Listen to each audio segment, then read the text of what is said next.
change gears here. Let me, the 13-second thing that happened to the Bills last year against Kansas City, it resurfaced when the new special teams coach threw his predecessor under the bus, it seemed to me, by saying it was a lack of communication there and saying, that wasn't really the way we had it designed. Well, guess what? You got about, 16, 17 games to basically prove the fact that that's never going to happen again. And if it does happen again, well, I guess you look silly. All I can basically say is, and you as a Bills fan, you have to move on from this. Oh, yeah. What happens here is this whole thing again, wide right stays in your psyche, and it can destroy you forever. Get out of it. Did you just say get out of it and then bring up wide right again, you monster? Because this is your new wide right if you don't get over this. Stop saying that! I will say it 3 more times. You will once again relive wide right if you don't get over 13 seconds. Okay, I'm over it. Again, I don't think that becomes the greatest NFL game of all time without 13 seconds. And I do think that this is part of the superhero story, right?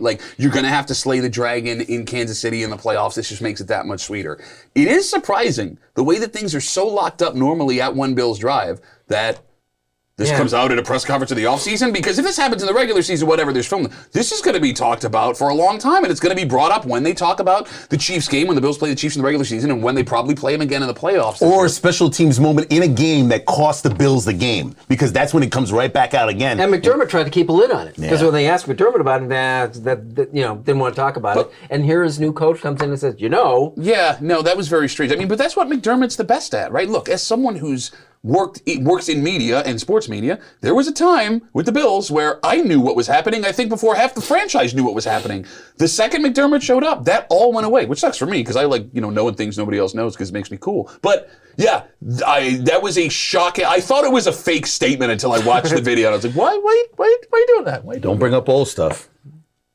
Don't bring up old stuff. Don't bring up old stuff.